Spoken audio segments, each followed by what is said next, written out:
महाराज जी, प्रत्येक स्त्री मात्र में मातृ दृष्टि कैसे हो? देखो, मातृ दृष्टि से पहले हमें भगवत दृष्टि रखनी होगी। तुम्हारे साथ नाम के आगे शास्त्री लगा इसलिए बताया, और होते तो दूसरे उदाहरण देते। सर्वत्र भगवान है, स्त्री और पुरुष की पोशाक है। ये पांच भौतिक पोशाक है, न कोई स्त्री है न कोई पुरुष है। जीव देहाभिमानी संबोधन, वो जैसी पोशाक मिलती है वैसा तदात्म हो जाता है कि मैं स्त्री हूं, मैं पुरुष हूं, मैं ऐसा। एक ही परमात्मा बहुत रूपों में खेल रहा है। उसे चाहे माता मान लो, चाहे पिता मान लो, चाहे बंधु मान लो, चाहे सखा मान लो, गुरु मान लो। समस्त माताओं में, समस्त पुरुषों में, समस्त जड़ चैतन्य में एक ही प्रभु रमा है। उसे चाहे जिस भाव से देख लो। जननी का तात्पर्य कि जब हम अपनी माँ को देखते हैं तो हमारा पवित्र भाव होता है। चरण छुए, चाहे वो दौड़ के हृदय से लगावे, हमारे अंदर काम थोड़ी आ जाएगा। हमारी दृष्टि जाए तो ऐसी दृष्टि जाए जैसे अपनी माँ को देखने पर हमें कहीं विकार नहीं आता। ऐसे सब मात्र शक्तियां। जब भगवती अम्बा दुर्गा देवी को देखो तो यही रूप है ना, रूप तो यही है। शक्ति का स्वरूप भारी विकास में है।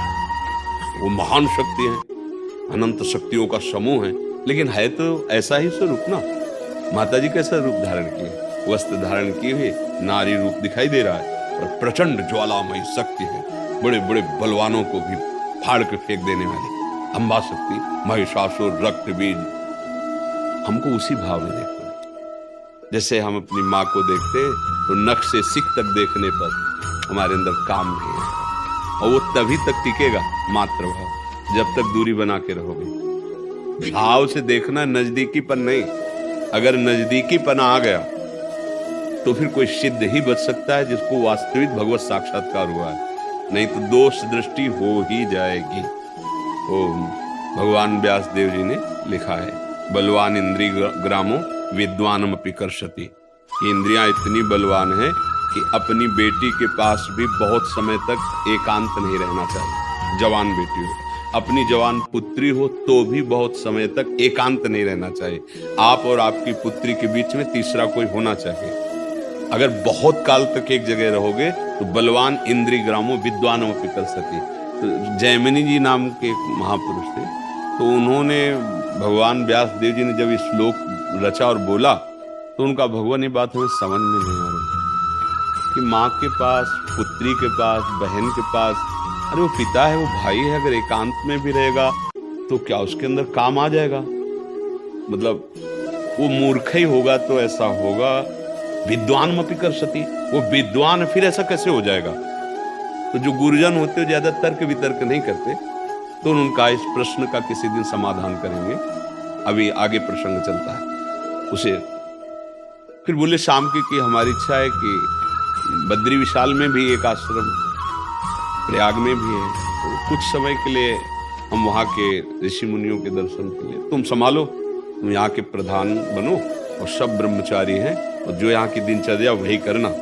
ये उत्तर हो रहा है। उसी प्रश्न का उत्तर वो समझ नहीं पा रहे। बोले कुछ दिन के लिए हम यहाँ से जा रहे हैं। संध्या के समय सब ब्रह्मचारी तेजस्वी स्नान करके और लौट ही रहे थे। संध्या काल सूर्यास्ताचल को जा रहे थे।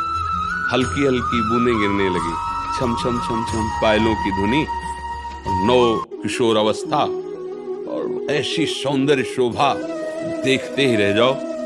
ऐसे भाग के, रक्षा करो मेरी, रक्षा करो। आगे जैमिनी मुनि थे, रक्षा करो।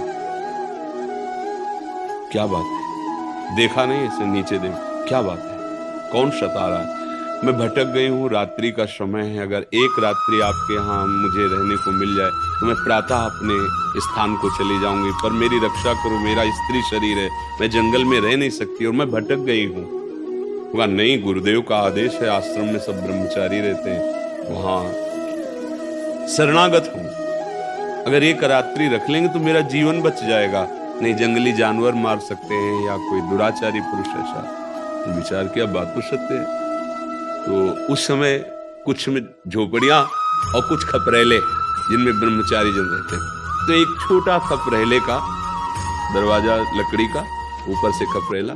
बोले आप अंदर हो जाइए, अंदर से बंद कर लीजिए, कोई भी आवाज दे बिना प्रातः काल के खोलना नहीं, और प्रातः काल होते ही आप गंतव्य स्थान को चले जाना जहां जाना है। बैठे आके संध्या में वही आवाज, वही रूप, बार बार हटाने की कोशिश की, हट नहीं रहा। तो मन में आया कि मैंने पूछा नहीं कि तुम जंगल में कैसे फंस गई, तुम किसकी बेटी हो, तुम्हारा ब्याह हुआ है कि नहीं हुआ है, तुम्हारा नाम क्या है, ये तो पूछा ही नहीं। पूछते हैं चल के। उठे, गए, दरवाजा खोलो। उनका नहीं, जैमिनी जी का आदेश है प्रातः। तो मैं जैमिनी हूं, बोले नहीं आदेश है, नहीं खुलेगा। तो ऊपर के खपरे हटा के, बांस की फंटियां होती उनको हटा के देखा, दिव्य रूप, निषेध है। चरण को देखते हुए वार्ता करो, दृष्टि नहीं। काम भाव से किसी भी माता बहन के मुख को देखना या उसके अंगों को देखना निषेध है। उन्होंने देखा, कहा हम एक बात पूछना चाहते थे, आपका ब्याह हुआ है कि नहीं? तो और मुस्कुराते हुए कहा नहीं, अभी कैसे हो सकता है, हमारी तो अभी नवकिशोर अवस्था है, हमारा भी ब्याह नहीं हुआ। तो आप तो नैष्ठिक ब्रह्मचारी, आजीवन ब्रह्मचर्य का व्रत ले। बोले यदि आप स्वीकृति दे तो ब्याह कर सकते हैं आपसे। तो हमको तो बहुत सौभाग्य होगा कि आप जैसे ब्रह्मचारी, नैष्ठिक ब्रह्मचारी मुझे स्वीकार। पर मेरा एक व्रत था कि अगर मैं किसी को पति बनाऊंगी ना, तो उसकी पीठ में बैठूंगी, मुंह काला करूंगी उसके, और उसकी पीठ में बैठकर वहां जो जहां तुम स्नान करने गए थे वहां देवी का मंदिर, वहां तक ले चलो, वहीं फिर हम ब्याह की बात करेंगे। तो सोचा रात्रि का समय, कौन क्या जो वहां पहुंचे तो उतर के 2 चपात लगाए और अपने स्वरूप में आ गए। व्यासदेव जी बोले क्या तुम विद्वान नहीं हो? बहुत बड़े विद्वान जैमिनी जी, क्या तुम विद्वान नहीं हो? क्या तुम्हारे लिए समस्त माताएं बहनें पूज्या भाव से नहीं है? कहां पहुंच गए, कहां पहुंच गए? बोले हाँ गुरु जी, बलवाल इंद्रिय ग्रामो विद्वान में पिकल सती, आपने जो लिखा सत्य लिखा। चाहे स्त्री हो चाहे पुरुष हो, एक मर्यादा की सीमाएं रखी गई, उन सीमाओं में रहते हुए भजन करे।